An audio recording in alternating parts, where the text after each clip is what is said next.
Everyone, myself doctor Priyanka practising at aesthetic dental care. और आज हम जिस टॉपिक के बारे में बात करने जा रहे हैं वो है कि स्केलिंग के बारे में बहुत सारे मिथ हैं कि स्केलिंग से हमारे दांत कमज़ोर पड़ जाते हैं। तो आज हम इस सारे टॉपिक के बारे में बात करेंगे कि स्केलिंग क्या होती है, स्केलिंग से क्या सच में दांत कमज़ोर पड़ जाते हैं, या अगर किन लोगों को स्केलिंग करवानी चाहिए, किन लोगों को स्केलिंग नहीं करवानी चाहिए, और क्या सच में दांत कमज़ोर होते हैं, और कमज़ोर होते हैं तो क्यों होते हैं। ठीक है, तो अब सबसे पहले तो हम ये देखते हैं कि स्केलिंग होती क्या है।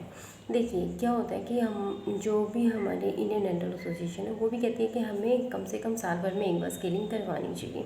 वो इसलिए कहा जाता है क्योंकि हमारे दांतों के कुछ ऐसे पार्ट होते हैं जहाँ पे हम जितनी भी सफाई कर लें वहाँ से खाना जो है नहीं निकल पाता, या जो खाने की लेयर होती है वो जमती ही जमती है।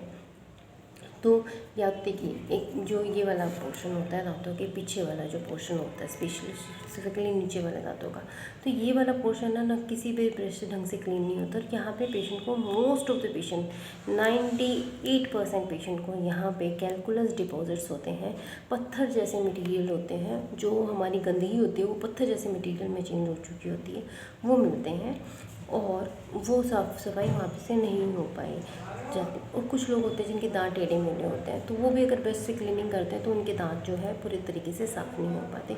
कुछ पेशेंट्स में क्या होता है कि सलाइवा जो होता है वो बहुत थिक होता है, जिससे वो क्लींजिंग नहीं हो पाती है अंदर। ठीक है ना, उनके केस में भी जो है बहुत ज़्यादा उन लोगों को ना कैलकुलस के डिपॉजिट्स भी मिलते हैं उनके दांतों में।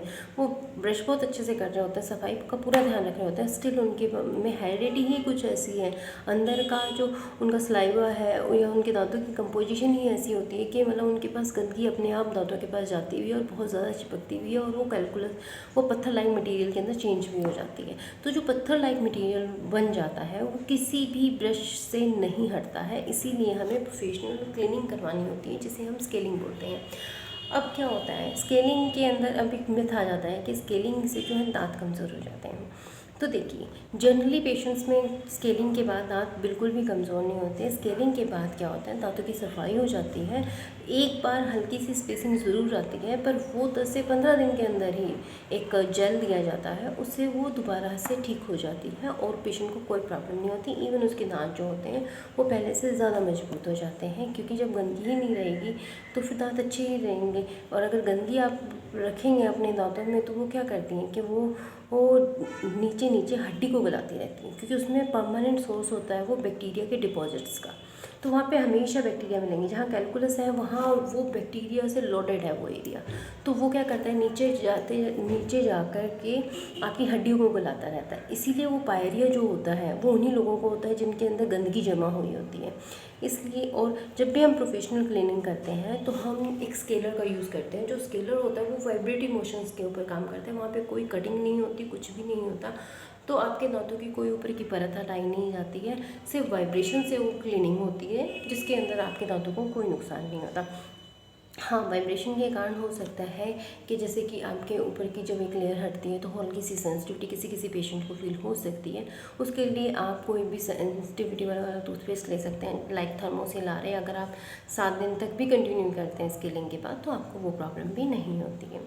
तो ये है स्केलिंग, जिसके कारण आपको कोई प्रॉब्लम नहीं होती। अब आते हैं इस बात में कि ये मिथ कहाँ से आया कि हमारी स्केलिंग के बाद जो है दांत कमज़ोर हो जाते हैं। कई बार क्या होता है कि जो स्केलिंग करवाने जो पेशेंट आते हैं ना, वो पेशेंट होते हैं, जैसे कि अगर आपका ये पूरा दांत है तो उसमें आपके आधे से ज़्यादा दांत में यहाँ से यहाँ तक का, जैसे ये ऊपर का स्ट्रक्चर है दांत का और ये पूरी गम वाला एरिया है, दांतों के अंदर वाला एरिया है, तो यहाँ तक वो डिपॉजिट स्टार्ट होते हैं। और जहाँ जहाँ वो डिपॉजिट बनते हैं ना, उनकी टेंडेंसी होती है वो वहाँ से गम्स को हटाते हुए जाते हैं। तो जैसे ही हम क्लीन करते हैं उस एरिया को तो वो गम्स एकदम से एक्सपोज हो जाता है और वो हिलने लग जाते हैं दांत। तो उनको लगता है कि हमने तो सफाई करवाई, इसके कारण हमारे दांत हिल गए, क्योंकि उससे पहले तो गंदगी ने उसे झगड़ा हुआ था। पर वो गंदगी एक्चुअली स्लो पॉइजन की तरह एक्ट कर रही थी। वो आपको लग रहा था कि दांतों को पकड़ के बैठी हुई है, परंतु वो धीरे धीरे नीचे नीचे दांतों की हड्डी गला रही थी वो, और वो एकदम से ही पूरे दांत को एक साथ ही लेकर के आती।